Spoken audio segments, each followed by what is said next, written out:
Okay, that's the start of the video. That's the two Corys on the staircase from Dream a Little Dream. Can you guess what this video is?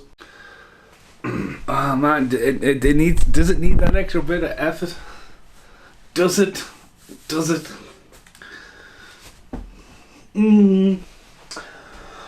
Let's just go running around the garden. I can't move. If we do it here, I can't move. Like, dream a little dream, Stephen. Dream a little bit bigger. Just stop being lazy and get a proper shot. Right, this'll do. Okay, so if you're new to Lonely Tree Entertainment and you've clicked on this and you're right bang into the middle of the series now, because we're up to about 11 or 12 or 10, one of the two. This is the one that follows trading. Now, I've been talking about Corey Haim movies over this past little series, but when it specifically comes to Dream a Little Dream, Dream a Little Dream is a massive, I think Lonely Tree is a massive ambassador on YouTube of Dream a Little Dream.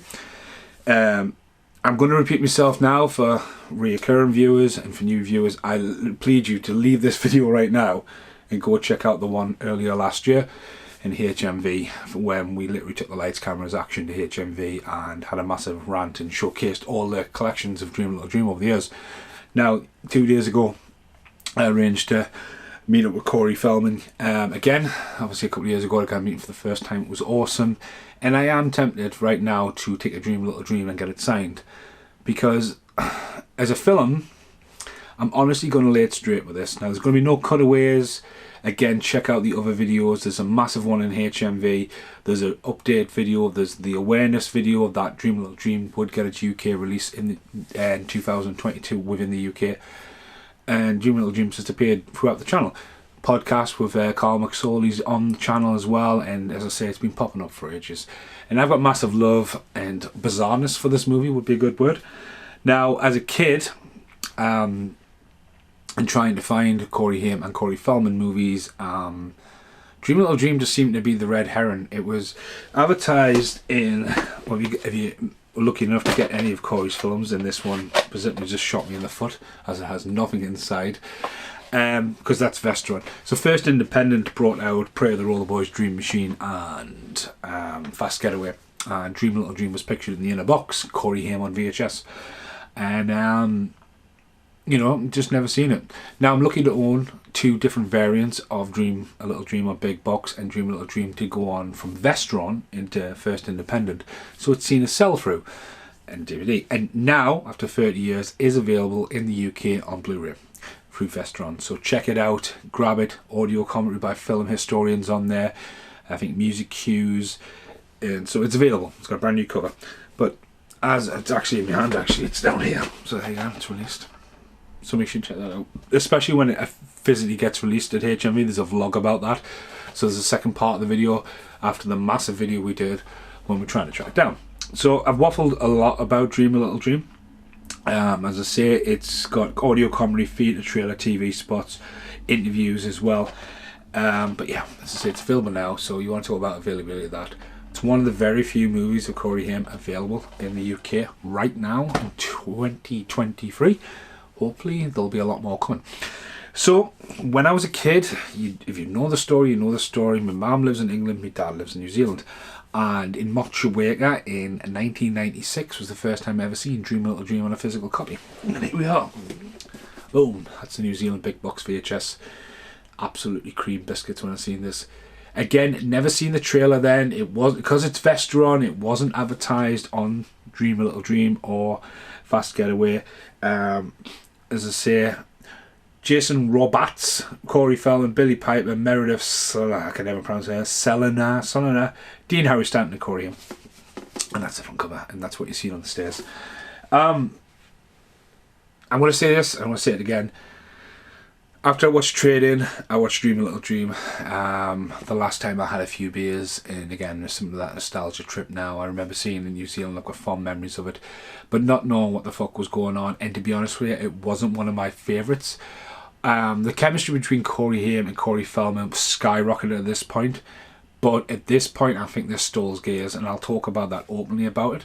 But as the two Coreys, they were peaked. This is the film where they got away with doing whatever the fuck they want. We've already talked about Lost Boys in this series. We've already talked about License to Drive as well, and Watchers. So we're here, and this is between Watchers, As you see, his girlfriend Lala, who was in Watches, is in this as well. Meredith also would appear with Corey Feldman a couple of years later, or in the next year, in Edge of Honor. She's a lovely woman. When I've talked to her over line, she actually wished me a happy birthday a couple of years ago, which was awesome. And obviously Corey Feldman has appeared on the channel. Looking back at the movie, I put it on after a few days and I get this nostalgia that went da da da da da, and you get that chemistry between the two Coreys. And then obviously you see the Lost Boys poster in the background, so it's aware of what it's doing. You know, pre-Easter eggs and stuff. As someone watching it now who doesn't have the passion of the two Coreys, I can see them looking at this and go, what the fuck? Harry Dean Stanton and Jason Robards, who are two big heavyweight actors, take really a step back in this. When you look at this movie as a story, it makes no sense. It really, really makes no sense. What's fucking golden about this movie is it's a pure 80s classic that I'm glad is now seeing its resurrection on Blu-ray, because it was never been released on DVD over in the UK. It was released to buy, sell through in the UK, and if you watch the HMV video, you'll know I unbox that at the very end, and that has its original 1990 sticker from HMV on it, which prime. So again, I could have picked loads of stuff out and repeated myself and went, look at this, look at that, look at that. But this is about Corey Haim and his films and talking about them in general. Now I watched that, and again, I got the soundtrack when I was really young, and if the soundtrack's all I had, it was the only thing I was available. Billy Wilde, Time Guns Wild, obviously R.E.M. are on there. Dream a Little Dream song as well. The film is brilliantly music cued. I know that now. Just the way the music kicks in, I have good feel-good vibes. It carries a lot of 80s, the rise of MTV kind of vibes. There's a lot of random shit that should be in there. And it flows really well. When it comes to the story, and again, you see the chemistry between the two Coreys, and you can see the director is literally holding on to them like for his sheer life. Now, the same director who unfortunately is no longer with us, Mark Rocco? Is it Mark Rocco? I remember his name. Mark Rocco. Directed Murder in the First. And the scene with Christian Slater and Kevin Bacon, and when the camera's going around, and the brilliant trick of, you know, the camera going in the cell and out the cell and still showing the cell. The performance he can get out of there, especially like directing Gary Oldman as well, like, you know, he was a good director. I think this is just a victim of two Corey megamania. Because as a fan, I'll go, yeah, I'll put it on, I love the music, and I'm telling people to buy this film now. You know, like, oh. But I can see people's points of view when they look at this and go, right, here's the literally the shit with the film. This is the shit. It starts off, you've got the two Coreys. On the flip side, you've got Jason Roberts and Piper Laurie from Twin Peaks fame, talking about their marriage, and Harry Dean Stanton plays his best friend, and the two Coreys along with the rest of the gang cut through their housing estate every morning to school. So that's the chemistry they got. Meanwhile, the old guy is practicing Yoda and believes in dreams and believes in the origins of dreams. And I mean, what are dreams? When you seriously wake up in the morning, you're like, how did I even get that in my fucking head? How is that twisted reality there and dream? But then you forget by that time, you're like, but you really remember the night terrors, like waking up with alien eyes, and the only way you can get the alien eyes and peel them off is hot boiling coffee. You thought I had issues? You're right. Anyway, but again, this guy is fascinated by dreams, and it's got like, you know, it balances between them and then doing this to like music cues really kicking in high school. Corey Haim has broke his leg. He's rocking red hair, which is the same kind of length hair as Watches, which is quite a cool look for him, I would say.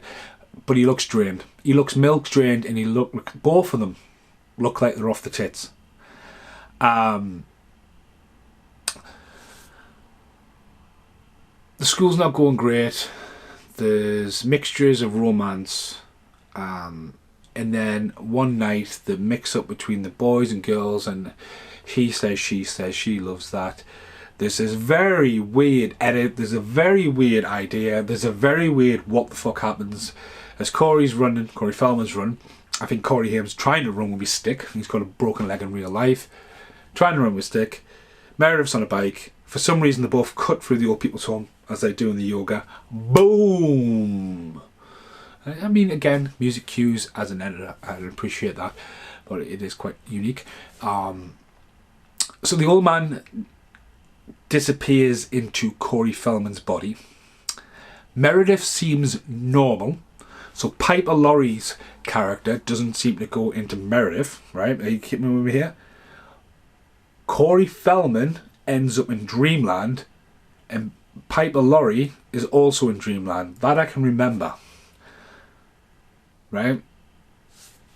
Now, Feldman's in Dreamland, just wearing a shirt, suit and tie, and red boxer shorts, may I add. And comes off as a bit of a prick, because he's just like, you don't get me through school, man. He's laughing away as he does, you know. And all that's going on. Right. And I think Piper Laurie is trapped in a house. Now, Meredith is suffering some kind of amnesia, because she's going back to school and she can't open the locker. And then Coleman, who's the old man doing his yoga, is now in Feldman's body. So it's not a four-way body swap, it's clusterfuck, I would say. So Dinger, played by Corey Haim, tries to help his friend, and it's a bit baffling. It's more baffling when Feldman or Coleman or Bobby expresses his love for Meredith and Eleni, as she's called as well. And it sort of gets really confusing. So he's now trying to win off Meredith, get the right grades, otherwise Feldman's going to torture him in his dreams forever. Aye, and it's like, what the fuck? The thing what goes absolutely what the fuck in this point though, is the fact that in order to court her and woo her, remember Coleman's a yoga man, while she's practicing a dance routine and she can't remember the dance routine, Feldman appears dressed as Michael Jackson. If you haven't seen this movie, I am expressing exactly what happened here. Gets up and starts busting his best Michael Jackson impressions. And he can do it pretty good, but how the fuck or why the fuck would Coleman, the old man in the thing, decide to do that? This is where anyone who's never seen this movie is just going, what the fuck?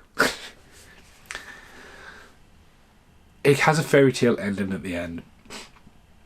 And it, on one hand, it's a really quite bad movie, but if you're a true Corey's fan, the thing what I think about this is, the problem with the movie, it's trying to keep a hold of the two Coreys, and I think they've struggled to.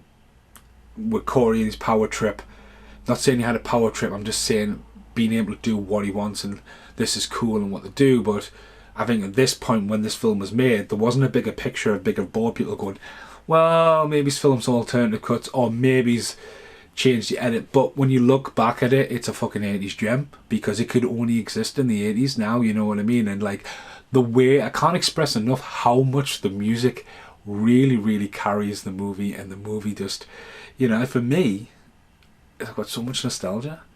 And for it to be the first one coming in, possibly open the doorway for other first independent movies, because I know a lot of people out there want Prayer of the Roller Boys to come out and want Corey Haim to have his say and have his day now, like coming from Trading, you know what I mean? But again, Trading could have had easily a UK release.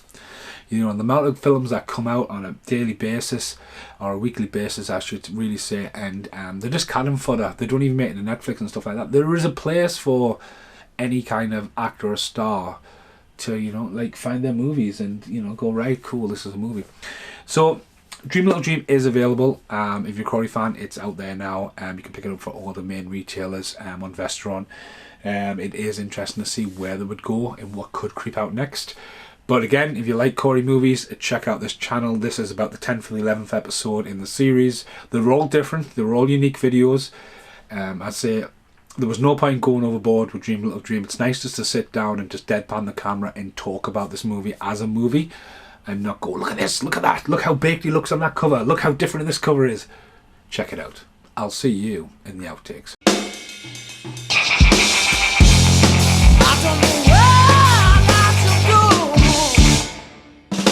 The outtakes are, I can't feel my legs. It's like I'm taking a shit. It's a kick stool. I'm sitting on a kick stool, if you want, you know what I mean? To get to the top shelf in here. Again, when I look at this VHS box from New Zealand, I've got so much nostalgia. And if you watch, I'm not going to cut into it, but if you watch the other videos, you actually see us outside these video shops back in New Zealand. Say the soundtrack is available on compact CD and cassette. I actually have it on vinyl and on CD. I got the CD from Virgin Megastores in London as I was going to New Zealand in '96, I believe it was. I believe that's when I got it. Again, would I get this signed? Because would you get anything signed by the two Coreys? Britt drew a picture of Corey Feldman and Corey actually signed it. If you watch the HorrorCon video, Feldman goes, "You give us Michael Jackson's nose," and it's absolutely hilarious. It's a real funny clip. Check that out on the HorrorCon 2019 video. A dream come true. Now, if I was Justin Roberts, Harry Dean Stanton, who was mega famous for Alien at this point as well, that they're not even on the box. You've got the two Coreys, Corey, Meredith, and then the whole gang. Do you know what I mean? It's kind of like one of them. Now, on the new edition, let's see, you know, they've even give, I forget his name. He even get his name on the back of the box. The guy who plays Elaine's boyfriend, he does a really good job. I think he's called William McNameth or Matt Holder, because they're also starring. But yeah, that's UK Blu-ray. Came out in America and hummed and hard. The big thing to notice is the age rating has went from a 15 to a 12. But yeah, if you're a Corey fan, check it out. And again, it's not the end because there's a sequel. Now, I will revisit the sequel. It will not be the next video. It will be down the line because me and Carl McSorley, even though Carl doesn't want to do the sequel, because Carl was a bit traumatized, check out the podcast of Dream a Little Dream. A couple of weeks ago, I popped up on Sloan's TV in America and Texas along with Vampire Mike, and Abraham even popped up in it. We talked about Dream a Little Dream, and there will be an episode called From the Cutting Room Floor because I did something like this for Dream a Little Dream 2, and like Dan just had to chop it up, so there's a full take of me waffling. So yeah, make sure you check that out. And yeah, there's another entry for Corey Haim. Thanks for watching. Goodbye for now. I've been told to sit in the garden. This is how it happens. They're doing this, and the people run past, and then their bodies swap. I got asked to demonstrate this and test the camera with a new light. Got nothing else to do. Meditate the gun, going to the gnome's head. So yeah, bye for now.